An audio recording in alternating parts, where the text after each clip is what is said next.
طلع البدر علينا من ثنيات الوداع وجب الشكر علينا. Nah, yang tadi saya bilang, saya akan baca satu ayat. Ternyata, dan ini harus kita yakini ya secara akidah, bahwa kita hidup di dunia ini sementara. Kalau mungkin bahasanya biar gampang, kita transit ini di dunia ya. Artinya berarti apapun yang kita lakukan di dunia ini akan dihisab, akan diminta pertanggungjawaban. Karena akan diminta pertanggungjawaban, kita tidak pengen hidup di dunia bahagia aja, tapi kita pengen banget kehidupan kita di akhirat juga bahagia. Makanya redaksional Al-Quran banyak ya di dalam Al-Quran itu. Ayat-ayat yang berkaitan tentang kebahagiaan itu bukan bahagia dunia aja, akan tapi bahagia akhirat. Baik, itu intinya seperti itu. Jadi kajian kita bicara masalah kebahagiaan hakiki atau kebahagiaan untuk dunia akhirat. Ini di dalam Al-Quran, dan ini sangat populer ya. Insya Allah kita sudah hafal dan mungkin kita sering dengar. Di dalam surat Al-Jum'ah ayat yang ke-10, Allah berfirman, A'udzubillahi minasyaitonir rajim. Fa'idha qudiyatis sholatu fantashiru fil ardi wabtaghu min fadlillah wadhkurullaha katsiran la'allakum tuflihun. Bapak-bapak, saudara-saudari ibu sekalian, intinya ayat ini justru mahalus syahidnya, cara ngaji mubalaghah, mahalus syahidnya, titik permasalahannya, bahkan titik intinya itu la'allakum tuflihun. Gini cara ngaji bahasa Arab. Secara spesifik ilmu nahwu ya. Ujung ayat itu la'allakum. La'allakum itu ada tanakudnya, ada kontradiksinya, namanya laitakum. Ini cara ilmu nahwu nih. La'alla dengan laita itu diartikan supaya, agar, atau mungkin ya kita dalam bentuk doa semoga gitu ya. Jadi la'alla itu diartikan semoga, agar, atau supaya. Tapi yang ngebedain antara la'alla dengan laita, kalau laita harapan yang tidak mungkin tercapai, atau mungkin cara ngaji balaghah namanya tamanni ya, mengharapkan tapi nggak bakalan tercapai, itu namanya laita. Tapi kalau la'alla itu harapan yang potensinya peluangnya tercapai, itu la'alla. Makanya di Al-Quran banyak banget ujung ayat itu la'alla. Berarti harapan, keinginan yang potensinya tercapai sangat tinggi. Termasuk ayat di sini ujung ayat la'allakum tuflihun. Agar kalian, supaya kalian tuflihun itu bahagia atau keberuntungan. Atau saya refleks aja nih, ingat ketika ayat bicara masalah puasa Ramadan. Itu kan ujung ayatnya la'allakum tattaqun. Itu salah satu contoh ya. Dan disitulah ilmiahnya Al-Quran. Jadi di sana tidak menggunakan laitakum, akan tapi la'allakum, menandakan potensi banget, peluangnya sangat tinggi kita mencapai kebahagiaan, tuflihun. Atau tadi ayat ketika bicara masalah puasa ya, secara khusus ya, spesifik itu puasa Ramadan, juga lafaznya la'allakum tattaqun. Baik, Bapak-bapak, saudara-saudara, ibu sekalian, jadi mahalus syahidnya ini la'allakum tuflihun, agar kalian, berarti kita ini ya, untuk mencapai tuflihun. Tuflihun itu bisa kita artikan oleh ulama tafsir, mufassirin, diartikan keberuntungan, bisa diartikan kebahagiaan. Tapi hakikatnya keberuntungan atau kebahagiaan itu tuflihun diartikan dunia akhirat. Maka korelasinya, nyambungnya tadi yang saya ungkapkan. Jadi hakikat kebahagiaan itu bukan zohir aja, atau secara umum kebahagiaan itu bukan di dunia saja, akan tapi kebahagiaan yang hakiki adalah zohir, batin, atau dunia akhirat. Maka ulama tafsir, sekali lagi mufassirin, menafsirkan tuflihun itu sa'adatun fid dunya wa sa'adah fil akhirat. Jadi kebahagiaan di dunia dan kebahagiaan di akhirat. Persis kalau kita baca doa, dan ini doanya disebut doa sapu jagat, yaitu Rabbana atina fid dunya hasanah wa fil akhirati hasanah. Jadi dunia baik, akhirat baik, itulah hakikat tentang kebahagiaan. Oleh karena itu Yang menarik tadi saya bilang la'allakum tuflihun diartikan kalian sangat memungkinkan mendapatkan kebahagiaan hakiki gitu ya. Kebahagiaan yang hakiki itu adalah kebahagiaan dunia dan kebahagiaan akhirat. Itu salah satu ilmiah ya Al-Quran itu. Jadi lafaznya la'allakum tuflihun. Sekarang ternyata hebatnya dan menariknya, melalui ayat-ayat suci Al-Quran ini, junjungan kita Nabi besar Muhammad SAW menjelaskan ayat ini juga bahwa ternyata ada di antara untuk mencapai kebahagiaan dunia akhirat, di dalam ayat ini ada 3 ya. Intinya berarti selain daripada la'allakum tuflihun, untuk mencapai kebahagiaan dunia akhirat kita ini semua ya, untuk mencapai kebahagiaan dunia akhirat itu dalam ayat di sini ada 3, ada 3 trik, ada 3 kiat untuk mencapai kebahagiaan dunia akhirat. Yang pertama di dalam ayat ini kata Allah, faiza qudiyatis sholatu, menegakkan sholat. Bapak-bapak, saudara-saudara, mungkin pernah saya ungkapkan di masjid ini juga. Di dalam Al-Quran ketika bicara masalah sholat, pasti sebelumnya lapaznya dengan lapaz aqoma yuqimu iqomatan, tidak menggunakan lapaz fa'ala yaf'ulu fa'lan atau amila ya'malu amalan. Pasti dari mulai Al-Fatihah sampai An-Nas ketika bicara masalah sholat enggak menggunakan lapaz fa'ala, tidak menggunakan lapaz amila, akan tapi aqoma yuqimu iqomatan.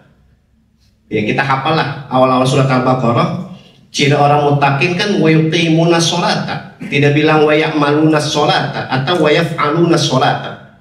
Lagi-lagi cara ngaji bahasa Arab dan khusus ini ilmu shorof ya, itu kalau lapas fa'ala atau amila itu perbuatan baik yang cukup dilakukan sekali aja.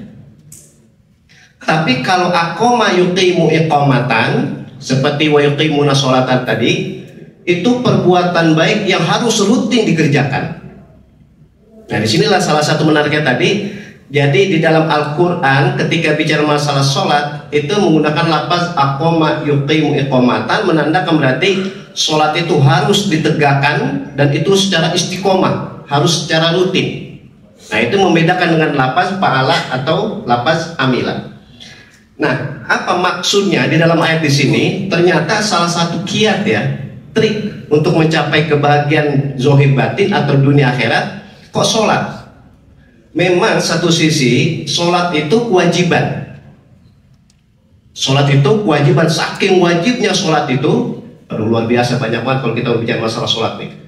Saking wajibnya sholat itu sehingga ketika kita sholat itu tidak cukup sekali dalam 24 jam, akan tapi 5 kali.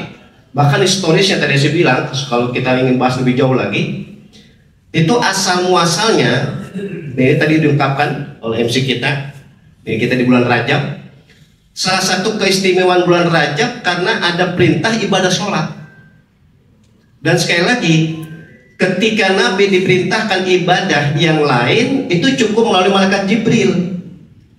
Tapi ketika Nabi diperintahkan untuk ibadah sholat, Nabi dipanggil dulu ke Sidratul Muntaha oleh Allah Subhanahu wa Ta'ala. Intinya berarti sholat sangat penting. Bahkan nanti ya bapak-bapak, saudara-saudara termasuk saya ini, yang pertama kali ditanya, yang pertama kali dihisab pada hari kiamat itu sholat.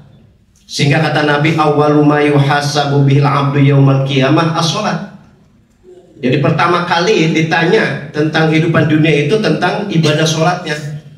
Tapi hebatnya kata Nabi, fa'in soluhat sa'iru amali. Kalau sholatnya bagus, maka ibadah atau amal yang lainnya pasti bagus. Tapi kebalikan, ini kontradiksi nih. Wa in pasadat kata Nabi, pasada sa'iru amali. Kalau sholatnya aja enggak bagus, sholatnya enggak benar, maka amal soleh yang lain enggak bakalan benar. Berarti intinya sholat itu tadi saking pentingnya jaminan. Kalau sholatnya bagus, yang lain pasti bagus. Sehingga saking jaminannya ibadah sholat itu, nanti pada hari kiamat, kalau sholat kita, saya husnuzon ya, saya positive thinking, kalau sholat kita udah bagus, yang lain amal ibadah nggak perlu ditanya. Itu maksudnya fa'in soluhat sa'iru amali. Ini kaitannya, rentetannya tentang keutamaan ibadah sholat. Sehingga ternyata tadi saya bilang, satu sisi kita ibadah sholat itu kewajiban. Kalau ngaji fikih ini secara mendalam, secara mendetail, kalau ini pakai bahasa Betawi ini, seatu-atunya ibadah yang enggak ada keringanan boleh tinggal itu cuma sholat. Kalau ibadah yang lain boleh, bahkan wajib ditinggalin. Contoh, kita puasa, insya Allah kita ketemu bulan Ramadan ini. Ustaz Fadul Razi tinggal berapa bulan lagi? Sebulan setengah. Puasa Ramadan itu wajib, saking wajibnya menjadi rukun Islam. Tapi orang dalam keadaan sakit, dalam keadaan musafir yang membayahkan, dan seterusnya, boleh untuk tidak puasa. Zakat apalagi, zakat itu kan wajib bagi orang kaya doang. Ibadah haji dan seterusnya, boleh tidak melakukan, padahal itu rukun Islam. Tapi kalau ibadah sholat dalam kondisi bagaimanapun, dimanapun tetap wajib ditunaikan. Ini disebut namanya ibadah sholat itu saking pentingnya tadi, itu nggak ada keringanan boleh ditinggalin. Yang banyak itu keringanan cara mengerjakannya itu banyak. Nah ini berkaitan tadi, satu sisi saya bilang sholat itu adalah kewajiban. Tapi sisi lain ini dia korelasinya nih dengan lafaz tuflihun. Artinya salah satu trik kiat untuk mencapai kebahagiaan zahir batin atau dunia akhirat ibadah sholat. Satu sisi kewajiban, sisi lain kita ibadah sholat bukan hanya menunaikan kewajiban, akan tapi ketika kita ibadah sholat itu kebutuhan. Bahasa saya secara singkat di sini kebutuhan. Makanya ketika kita sholat kita sebetulnya sedang berdialog kepada Allah. Maka sehingga ketika kajian sholat, kenapa salah satu hikmatnya, ini saya bilang hikmatnya ya, dan bukan satu-satunya, salah satu hikmatnya, kenapa sebelum sholat kita disuruh wudhu? Sehingga wudhu itu bukannya rukun, akan tapi syarat. Ketika kita mau sholat harus berwudhu. Ternyata wudhu itu ada anggota tertentu. Waduh luar biasa nih kalau kita mau kaji lebih dalam lagi nih. Jadi ketika kita mau sholat harus wudhu sekali lagi. Dan ternyata anggota wudhu itu bukan semua. Bukan sekabehannya dari ujung pala sampai ujung kaki. Tapi anggota wudhu itu bagian-bagian tertentu aja. Secara singkat maksudnya begini. Anggota wudhu itu, kita udah paham lah anggota wudhu kita ini, itu potensi banget, peluang banget dipakai buat kebaikan. Tapi dalam waktu bersamaan, anggota wudhu itu potensi banget dipakai buat maksiat. Maka filosofisnya, hikmatnya, kenapa anggota wudhu itu tertentu? Sebab anggota wudhu itulah yang paling memungkinkan dipakai buat kebaikan, tapi nauzubillah memungkinkan juga dipakai buat kemaksiatan. Sehingga ketika kita wudhu sangat dianjurkan diiringi dengan doa. Mudah-mudahan dari ujung pala itu ketika kita membasuh muka, membasuh tangan sampai kaki, itu diiringi dengan doa. Meskipun nggak pakai bahasa Arab, pakai bahasa daerah atau secara umum pakai bahasa Indonesia boleh itu. Tujuannya anggota wudhu ini kita pakai buat kebaikan aja. Cuman kadang kan kita kalau wudhu main cepet-cepetan, nggak pakai niat, nggak pakai baca doa dan sebagainya. Padahal itu indah banget itu. Dengan catatan kalau nggak antri ya wudhunya, kalau lagi antri sih nggak usah pakai baca doa, atau mungkin disingkat aja. Kenapa saya maksud disingkat? Anggota wudhu kita ini kan ada yang rukun, ada yang bahasanya ada yang wajib, ada yang sunnah. Ya di antaranya yang sunnah itu berkumur, memasukkan, mengeluarkan air ke hidung itu kan sunnah, termasuk membasuh kuping. Tapi kalau lagi waktunya luang, senggang dan sebagainya, itu kalau perlu ya, ditambahkan atau diiringi dengan doa-doa.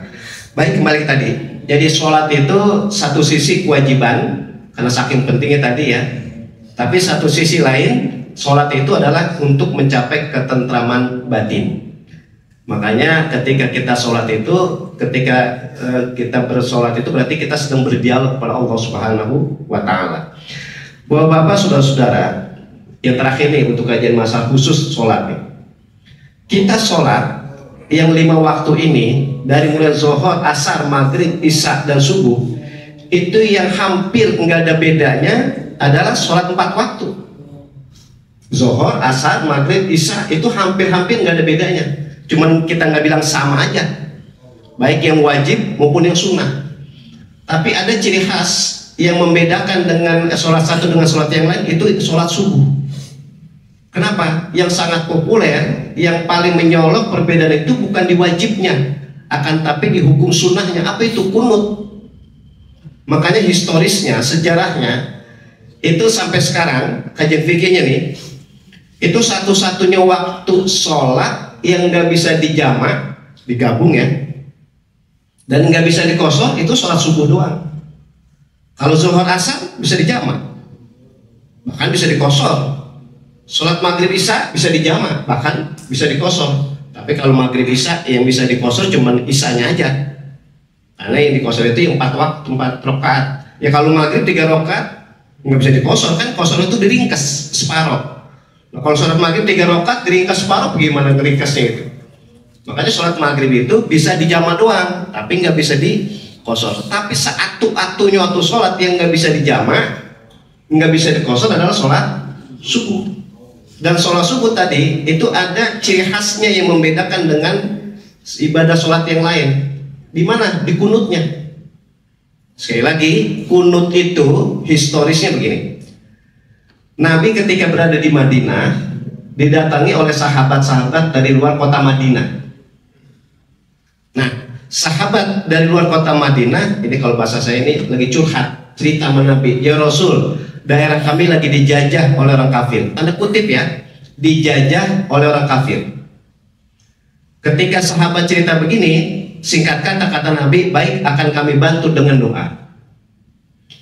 Oleh karena itu, Nabi beserta sahabat-sahabat di Madinah ketika sholat zuhur, sholat asar, sholat maghrib, sholat isya, sholat subuh, beliau baca kunut. 5 waktu ini beliau baca kunut beserta sahabat di Madinah. Sebulan kemudian, sahabat ini yang pernah datang ke Madinah datang lagi, tentu dengan kawan-kawannya.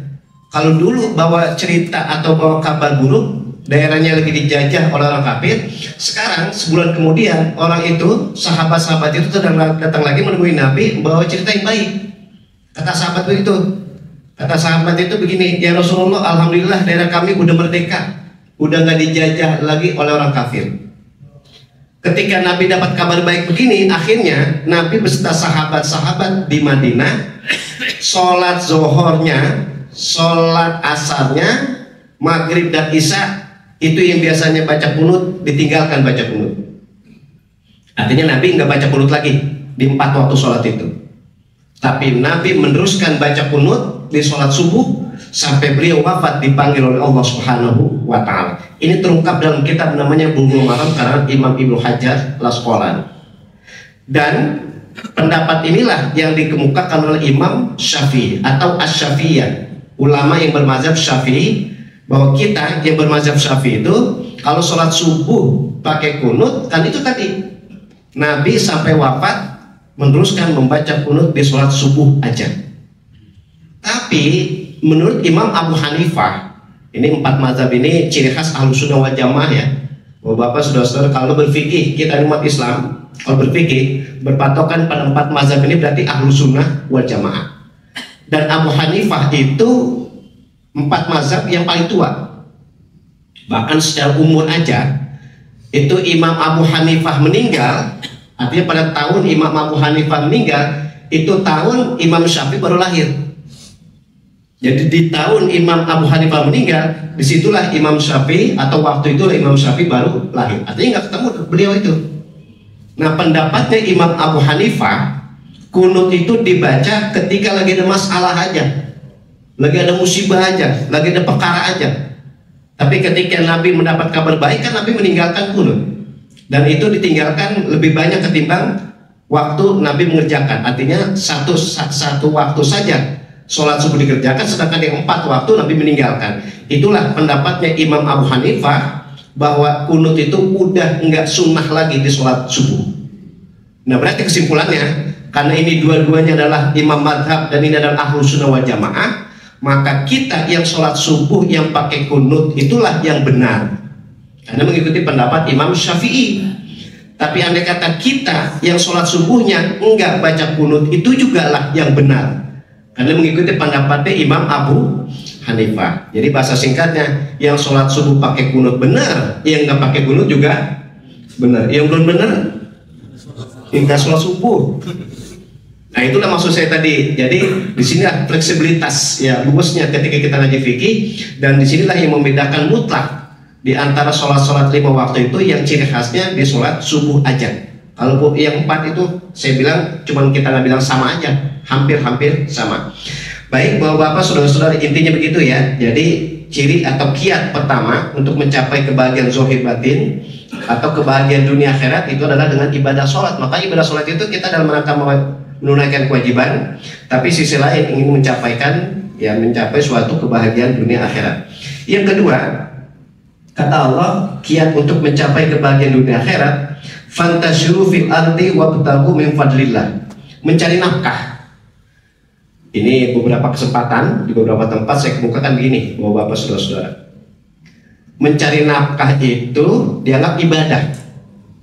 Maka ketika mencari nafkah itu ibadah, kebalikan, orang yang minta-minta itu dihina, dikecam oleh Islam. Itu begitu maksudnya udah. Jadi mencari nafkah itu ibadah. Kenapa? Ketika kita mencari nafkah, apapun yang kita dapat dan berapapun yang kita dapat itu akan mengandung nilai barokah. Tapi kebalikan, orang yang dapatnya karena minta-minta, saya nyebutnya pakai 2 kali, minta-minta. Kalau minta kan sekali, kalau minta-minta berkali-kali menjadi profesi, itu perbuatan hina, perbuatan yang dikecam dalam Islam. Sampai saya mau teruskan dalam kajian fikih.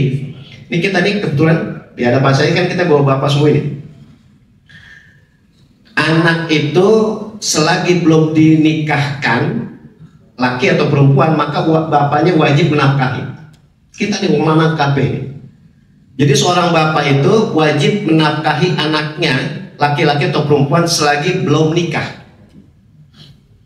Tapi kalau anaknya udah nikah, meskipun baru akad qabiltu nikaha wa tazwijaha bil mahril mazkurin dan aja, itu bapak putus kewajiban memberi nafkah. Maka seorang bapak wajib memberi nafkah, itu ada batasannya. Kapan berhentinya? Ketika anaknya nikah. Nah, dalam waktu bersamaan, ketika anak itu nikah, maka bapak putus kewajiban memberi nafkah. Dalam waktu bersamaan, anak itu nggak boleh minta harta lagi ke orang tua. Kewajiban nafkah itu putus, dalam waktu bersamaan, anak nggak boleh minta lagi harta ke orang tua. Beda ketika dia belum nikah. Kalau anak belum nikah, laki perempuan, mau minta apa aja pantas, mau minta berapa aja pantas, mau minta kapan aja mau orang tuanya pantas. Tapi kalau udah nikah, kalau minta-minta itu sama dihina, dikecam oleh Islam. Tapi kadang sering saya bilang juga, kadang anak kalau minta-minta sama orang tuanya dikecam oleh Islam. Tapi cerdas juga kadang anak, minta agak minjem. Minta kagak tapi minjem, masalah minjem yang paling aman itu minjem harta orang tua. Tapi secara fikihnya udah nggak ada kewajiban lagi udah. Makanya tadi anak kalau minta-minta sama orang tua tetap dihina, dikecam oleh Islam. Berarti di sini tadi kita kembalikan kasusnya. Kalau mencari nafkah itu ibadah, dan waktu bersamaan minta-minta itu adalah perbuatan hina, perbuatan yang dikecam.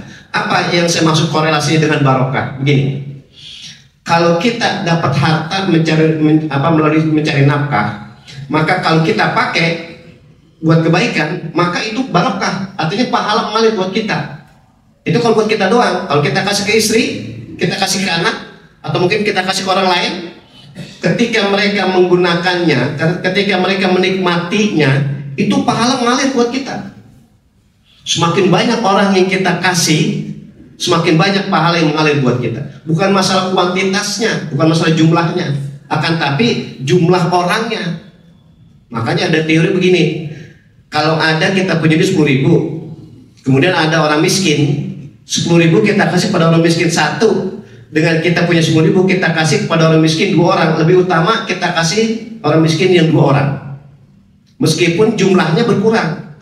Yang asalnya 1 orang 10, tapi karena berdua jadi 5.000. Disitulah ada nilai barokah.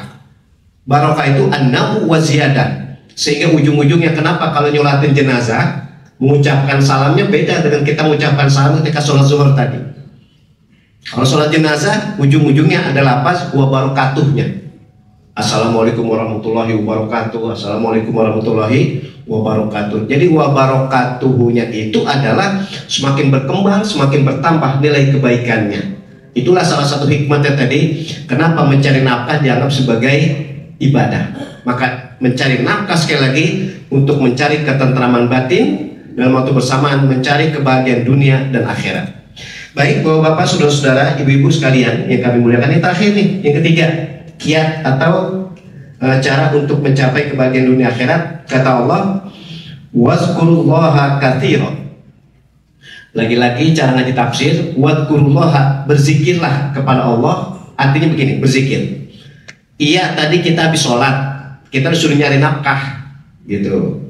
Tapi ketika mencari nafkah disuruh ingat, wazkurullaha, ingat apapun yang diperintahkan oleh Allah, apapun yang dilarang oleh Allah. Artinya apa? Ketika kita mencari nafkah harus yang halal, gitu maksudnya. Atau ketika kita mencari nafkah jangan sampai meninggalkan kewajiban. Mencari nafkah dari subuh sampai maghrib, sholat zuhur kagak, sholat asar kagak, itu mencari kehidupan dunia doang. Iya kalau dapat, kalau kagak double, itu maksiat.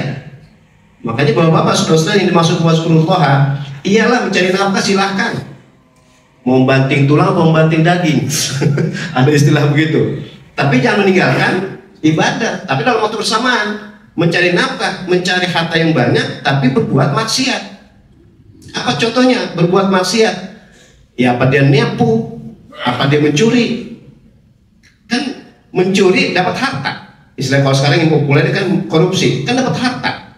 Bisa bermanfaat buat dia dan buat orang lain, tapi itu haram. Penipuan itu nafkah dan dia bisa bermanfaat, tapi itu perbuatan dosa. Nah itu disebut namanya tadi mencari nafkah itu untuk mencari ketentraman batin, tapi harus wazkurullaha, yang halal, yang berkah. Nah inilah bapak-bapak, saudara-saudara sekalian, mudah-mudahan kita termasuk yang bisa mengamalkan apa yang dibimbing oleh Allah Subhanahu wa Ta'ala dalam ayat ini untuk mencapai kebahagiaan dunia akhirat. Ini paling tidak ada 3 ini. Yang pertama ibadah sholat, yang kedua mencari nafkah, yang ketiga terus berzikir kepada Allah. Artinya ingat, ketika kita mencari nafkah harus yang halal, jangan sampai berbuat sesuatu yang haram. Itu intinya seperti itu. Ya, ini mungkin sementara ya, kita teruskan mungkin kalau ada hal yang perlu ditanyakan yang berkaitan tentang kebahagiaan hakiki itu adalah untuk dunia akhirat. Masya Allah, tabarakallah, jazakumullah pada Pak Kiai yang sudah menyampaikan terkait dengan tema kailah kita pada siang hari ini, yaitu makna kebahagiaan hakiki. Bagi para jemaah kita masih punya 2 menit waktu tersisa. Pada para jemaah yang ingin bertanya, kami persilahkan. Assalamualaikum warahmatullahi wabarakatuh. Waalaikumsalam. Kalau nggak salah kan ada ini ya, yang 2 rakaat sebelum subuh itu lebih baik dari dunia dan seisinya ya. Baik. Itu masuk ke bagian dalam mencari rezeki atau enggak itu? Kemudian batasan waktu kapan disebut 2 rakaat sebelum subuh itu berlaku atau habisnya kapan? Terima kasih. Yang menariknya gini, atau ada lagi? Oh ya silakan. Yang kedua dulu. Ya, Assalamualaikum Ustaz. Waalaikumsalam. Ya silakan. Yang mau saya tanyakan, tadi kan berarti bisa disimpulkan bahwasannya kebahagiaan hakiki yang dipaparkan itu adalah kebahagiaan lahir batin atau alias kebahagiaan dunia akhirat. Dunia akhirat ya. Dalam hal ini apakah ada, jadi misalkan kalau seorang tuh dia bisa nggak sih bahagia di dunia aja tapi dia sudah dapat bahagia lahir dan batin juga itu? Apakah emang bahagia batin itu adanya hanya di akhirat saja seperti itu tujuannya itu namanya? Terima kasih Bos. Baik, yang pertama tadi saya bilang menariknya gini. Itu sholat subuh itu ada hukum sholat sunnah qobliyahnya, tapi badinya nggak ada. Yang ada qobliyahnya aja. Dan qobliyah subuh itu kenapa dikatakan khairu minad dunya wa fiha? Sebab 5 waktu sholat itu yang paling berat adalah sholat subuh. Karena kita dalam keadaan bangun tidur. Nah, kenapa kok sholat sunat qobliyahnya itu dibilang lebih bagus ketimbang dunia beserta isinya? Kan kita bapak-bapak, saudara-saudara, kata Imam Baitawi, ini Syafi'i madhab, yang bermazhab Syafi'i, orang tidur itu kan mati sementara. Makanya orang tidur itu pisah antara ruh dengan fisik, tapi memang belum tuntas. Kalau orang mati itu ruh sama fisik misah tapi tuntas. Makanya ketika kita tidur terus sempat bangun, itu namanya nikmat gitu. Karena nikmat kita bangun lagi, karena nikmat kita hidup lagi, maka belum ngapa-ngapain kita beribadah dulu. Dan ibadah yang paling utama adalah ibadah sholat. Dan belum melakukan ibadah sholat subuh yang wajib, kita sholat sunat dulu. Berarti hidupnya kita gitu, langsung kita ibadah, itu lebih bagus, lebih hebat ketimbang apa aja yang ada sama kita. Harta yang ada sama kita, maaf, istri, anak, jabatan apa saja, itu kalah semua dengan kita bisa hidup lagi. Apalagi umpamanya kalau ketika hidup akal kita masih sempurna. Makanya ibadah sholat sunat qobliyah itu dibilang lebih bagus ketimbang dunia beserta isinya. Itu tadi kita bangun tidur, artinya kita hidup lagi kan, kemudian kita langsung ibadah. Itu salah satu maksud khairu minad dunya wa ma fiha. Baik, secara singkat mungkin yang kedua tadi bicara masalah batasan waktu. Batasan qobliyah subuh ya. Subuh kan gini, waktu itu ada malam, ada subuh, ada duha. Ini kalau untuk ukuran dari malam nih, dari maghrib sampai menjelang subuh itu lail namanya. Makanya dalam bahasa Arab sebetulnya malam. Ini kan kita hari Kamis nih. Kalau dalam bahasa Arab nggak ada malam Jumat, nggak ada. Malam Minggu nggak ada. Yang ada itu ya malam. Kalau kita kan bahasa Indonesia ada malam Minggu, malam Jumat. Jadi ke dalam bahasa Arab malam itu contohnya ini kan kita hari Kamis. Kalau katanya hari Jumat itu dimulai entar entar maghrib. Maghrib entar ini udah termasuk hari Jumat. Nah, sehingga bahasanya tadi nggak ada malam Jumat, nggak ada. Itu kita aja biar gampang. Nah tadi berarti dimulainya sholat qobliyah subuh itu kalau malam udah habis. Estafet gantinya dengan subuh gitu. Jadi ketika masuk subuh itulah ada qobliyah subuh. Tapi kalau waktu subuh belum masuk, contoh meskipun kurang 5 menit, kita qobliyah subuh belum ada. Jadi mulai adanya qobliyah subuh itu kalau sudah masuk waktu subuh. Nah, kemudian batasannya kapan qobliyah subuh? Qobliyah subuh batasannya sebelum kita sholat subuh. Karena sholat subuh itu tadi yang ada qobliyahnya doang, ba'diyahnya nggak ada. Nah tinggal sholat subuh itu batasannya adalah ketika terbit matahari. Maka selagi kita belum sholat subuh gitu nih, selagi kita belum sholat subuh itu qobliyah dulu boleh. Tapi batasannya tadi untuk subuhnya batasannya sampai terbit matahari. Cuman indahnya mboyo hendaknya kalau qobliyah subuh dan subuh itu awal waktu. Jangan kira-kira tinggal 5 menit lagi terbit matahari sempet-sempetan qobliyah subuh dulu. Khawatir qobliyah subuh dikerjain pas subuh habis. Nah, itu intinya. Jadi pokoknya waktu subuh. Nah terbitnya matahari disebut namanya duha. Nah duha itu lagi nanti ada proses sunnah sholat duha. Itu intinya. Ya mungkin secara singkat seperti itu ya. Dan ini mungkin ada pertanyaan lagi atau sudah? Ya? Yang kedua terkait apa? Apakah kebahagiaan dunia akhirat itu hanya didapat di salah satunya atau dunia akhirat bisa didapatkan di dunia? Baik, ada kitab Tanbihul Ghafilin karena Imam Abu Laits As-Samarqandi. Ini saya biasa kaji di yayasan namanya Al-Futuah, itu setiap Rebo subuh kemarin. Jadi gini, dalam kitab Tanbihul Ghafilin itu ada hadis Nabi, sa'idun fid dunya wa sa'idun fil akhirah. Kita ini pengennya sa'idun, bahagia dunia, bahagia akhirat. Tapi ada orang sa'iyun fid dunya wa sa'iyun fil akhirah. Ada manusia yang celaka, nggak bahagia di dunia, celaka nggak bahagia juga di akhirat. Sopo mereka udah miskin kagak ibadah. Makanya udah miskin nggak ibadah, sengsara dunia, sengsara akhirat. Tapi ada manusia di dunia sa'iyun fid dunya wa sa'idun fil akhirah. Di dunia miskin secara materi, tapi bahagia akhirat. Lagi-lagi kata Nabi, yang namanya bahagia itu bukan zohir. Makanya jangan dikata dah orang miskin itu sengsara. Jangan dikata dah orang fakir itu menderita. Belum tentu. Bisa jadi miskin dalam segi harta, tapi batinnya, hatinya kaya, kuat, gitu.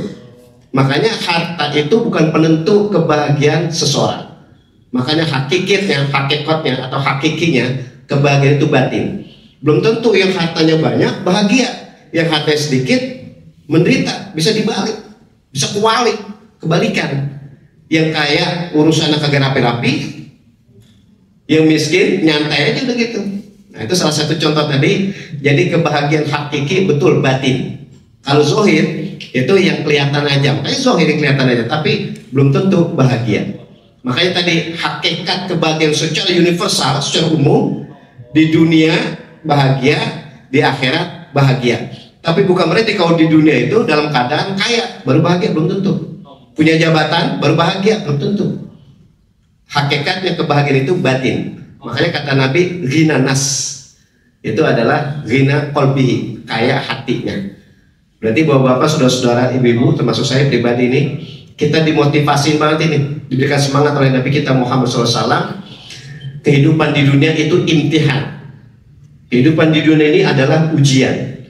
Yang kaya sing sugih diuji, yang miskin juga diuji. Nggak ada manusia yang nggak diuji. Cuman kesimpulannya, orang yang materinya banyak, ujiannya lebih banyak, dan banyak yang gagal. Tapi miskin itu diuji, tapi ternyata ketika diuji dengan harta, banyak yang lulus. Oleh karena itu sekali lagi mudah-mudahan ya kita termasuk orang sa'idun fid dunya wa sa'idun fil akhirat. Bahagia dunia, bahagia akhirat. Dan kita kumpul dengan siapa? Orang-orang tua kita, guru-guru kita. Seperti dalam surat Yasin, hum wa azwajuhum fi zilalin alal araiki muttaqun. Kita kumpul dengan orang-orang tua kita, guru-guru kita, sanak famili kita di surganya Allah Subhanahu wa taala. Amin ya rabbal alamin. Mungkin ini saja yang dapat saya sampaikan.